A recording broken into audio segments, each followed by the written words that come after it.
નમસ્કાર મિત્રો, મારી યુટ્યુબ ચેનલમાં તમારું સ્વાગત છે। આજે આપણે વાત કરીશું રાણી અવંતીબાઈ લોધી વિશે બનેલી એક ઘટના વિશે। રામગઢના રાણી અવંતીબાઈ એ રાણી જેને જીવતે જીવ અંગ્રેજો હાથ ન ડાળી શક્યા। 20મી માર્ચ 1858ના રોજ વિરાંગના રાણી અવંતીબાઈ લોધીએ યુદ્ધ લડતા ચારે બાજુથી ઘેરાયેલા ત્યારે તલવાર વડે દેશ માટે પોતાનું બલિદાન આપ્યું હતું, પરંતુ તે પહેલા તેણે અંગ્રેજોના દાંત એવા ખાટા કર્યા હતા કે મંડલા સમગ્ર દેશમાં આઝાદ થનાર પ્રથમ સ્ટેટ હતું। રામગઢના રાણી અવંતીબાઈની વીરતાની વાત યાદ કરાવતો અહેવાલ રાણી અવંતીબાઈએ અંગ્રેજોને આપ્યો હતો। પડકાર પહેલું રાજ્ય હતું જેને મળી હતી સ્વતંત્રતા। ઇતિહાસમાં સુવર્ણ અક્ષરે કંડારાય એવું છે। રાણીનું નામ ન્યૂઝ ડેસ્ક। અંગ્રેજો સાથે લડતી એક રાણી જેણે તલવાર હાથમાં લીધી અને પોતાના રાજ્યની આઝાદી માટે એ યુદ્ધના મેદાનમાં અંગ્રેજી સેનાની સામે કૂદી પડી અને છેલ્લી ઘડીએ કહ્યું, અમારી દુર્ગાવતીએ પ્રતિજ્ઞા લીધી હતી કે જીવતે જીવ તેને કોઈ સ્પર્શી નહીં શકે। આ ભૂલશો નહીં।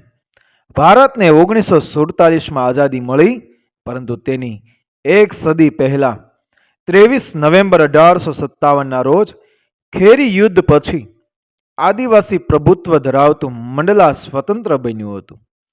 મહત્વના ગણાતા મંડલામાં રાણી અવંતીબાઈ પોતાના ભાગ્યને અજમાવવાના હતા। દુઃખની વાત છે કે આ વિજય લાંબો સમય ટક્યો નહીં, પરંતુ તેનાથી ભારતીયોને પ્રોત્સાહન મળ્યું કે બ્રિટિશ શાસનમાં સૂર્ય અસ્ત થઈ શકે છે, જેમાં સૂર્ય ક્યારેય ડૂબતો નથી। રાત ભલે 100 વર્ષ લાંબી હોય, પણ એક દિવસ આઝાદીનો સૂરજ ખીલશે। જન્મ 16 ઓગસ્ટ 1831। મનકેડી શિવની બલિદાન 20મી માર્ચ 1858 દેવહારગઢ જમીનદાર પિતાના ઘરે થયો હતો। જન્મ મંડલા જિલ્લામાં રાણી અવંતીબાઈ, જેનું નામ આજે પણ પૂરા આદર અને ગૌરવ સાથે લેવામાં આવે છે। આજે પણ જ્યારે વિશ્વમાં મહિલા જાગૃતિ અને સમાનતા માટે વિવાદ ચાલુ છે, ત્યારે તે સમયે રાણી અવંતીબાઈ સ્ત્રી શક્તિની ઓળખ હતા। સિયોની એ જિલ્લાના માનકહાની ગામના જમીનદાર રાવ જુજાર સિંહના ઘેર 16 ઓગસ્ટ 1831 એક પુત્રીનો જન્મ થયો હતો। નામ હતું અંતોબાઈ। વય વધવા સાથે અંતોબાઈની હિંમત અને બહાદુરીની વાતો એ ચારે બાજુ ફેલાઈ રહી હતી। પિતા હવે તેના લગ્ન વિશે ચિંતિત હતા। અંતોબાઈ 1848માં એ રામગઢ રજવાડાની પુત્રવધુ બન્યા હતા, જ્યાં તેને અવંતીબાઈ તરીકે નવું નામ મળ્યું। પતિનું થયું હતું અકાળે અવસાન। 1851માં એ રામગઢના રાજા અને વિરાંગના અવંતીબાઈ લોધીના સસરા લક્ષ્મણસિંહનું નિધન થયું અને કુંવર વિક્રમાદિત્ય સિંહનો રામગઢના રાજા તરીકે રાજ્યાભિષેક થયો। તેઓ રાજકાજના કામ કરતા વધુ ધર્મ ધ્યાનમાં રહેતા। બ્રિટિશરોએ તેમને ડિરેન્જ પણ કર્યા હતા। થોડા વર્ષો બાદ એ રાજા વિક્રમાદિત્ય સિંહની તબિયત અસ્વસ્થ રહેવા લાગી। તેમના બંને પુત્રો અમાનસિંહ અને શેરસિંહ હજુ નાના હતા, જેના કારણે રાજ્યનો સમગ્ર ભાર એ રાણી અવંતીબાઈ લોધીના ખભે આવી ગયો। એક અકસ્માતમાં એ વિક્રમાદિત્ય સિંહના મૃત્યુ પછી પ્રિન્સ અમાનસિંહ અને શેરસિંહ સગીર હોવાથી રાણીએ શાસન સંભાળ્યું, જે બ્રિટિશ શાસન ગમતું ન હતું અને અંગ્રેજોએ રાજાના મૃત્યુ પહેલા પણ ડિરેન્જ જાહેર કરેલા હતા। ત્યાં રામગઢમાં કોર્ટ ઓફ વોર્ડનો અમલ કર્યો। અંગ્રેજો બદલો લેવા માટે હતા ઉત્સુક।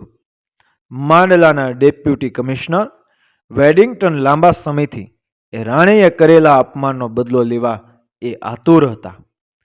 વેડિંગ્ટને તેની સેનાનું પુનર્ગઠન કર્યું અને રામગઢના કિલ્લા પર હુમલો કર્યો।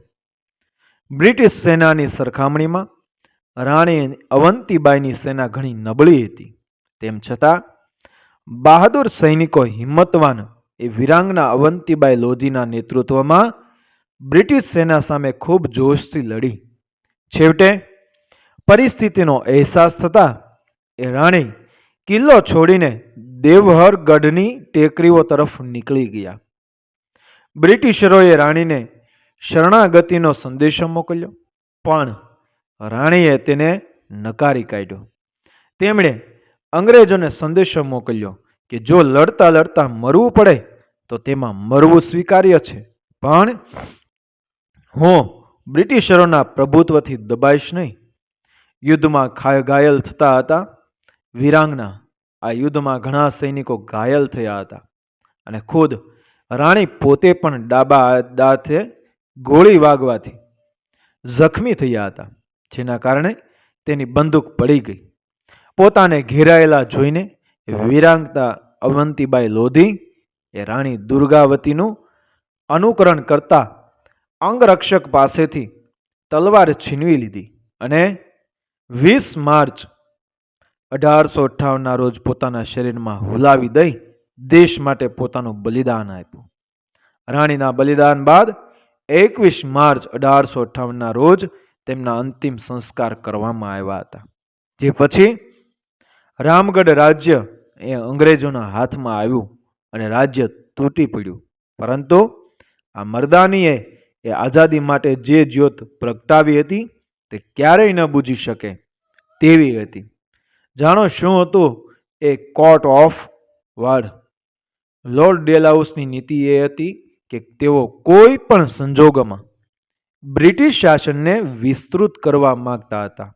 આવા કિસ્સામાં તેમણે એક કાયદો બનાવ્યો હતો, જેના હેઠળ જે રાજ્ય અથવા રાજ્યનો રાજા જે શાસન કરવામાં અસમર્થ હોય અથવા જો રાજા મૃત્યુ પામ્યો હોય તો અથવા કોઈ વારસદાર ન હોય, સગીર હોય અથવા રાજ્ય સંભાળવા માટે કોઈ વારસદાર ન હોય, રાજા ડિરેન્જ થયેલા હોય તો તેવા રાજ્યમાં એ કોર્ટ ઓફ વોર્ડનો અમલ કરવામાં આવતો હતો. રાજા લક્ષ્મણસિંહના નિધન બાદ એ 1851માં વિક્રમાદિત્ય સિંઘ રામગઢના રાજા બન્યા હતા અને 1855 સુધી જીવ્યા હતા. મિત્રો, વિડીયો પસંદ આવ્યો હોય તો બન્યા રહો મારી ચેનલ સાથે, DR ગુજરાતી સ્ટોરી 07 સાથે. મળીએ આપણે આવા જ પ્રેરણાદાયક વાર્તાઓ સાથે અને અવનવી ઘટનાઓ સાથે જે તમારા જીવનમાં કંઈક અંશે ઉપયોગી થશે, જે પ્રેરણાદાયક હશે. તો બન્યા રહો મારી ચેનલ સાથે. મળીશું આપણે આવી જ રીતે આગળના વિડીયોમાં. જય શ્રી કૃષ્ણ, રાધે રાધે, જય શ્રી રામ, જય દ્વારકાધીશ, જય મુરલીધર.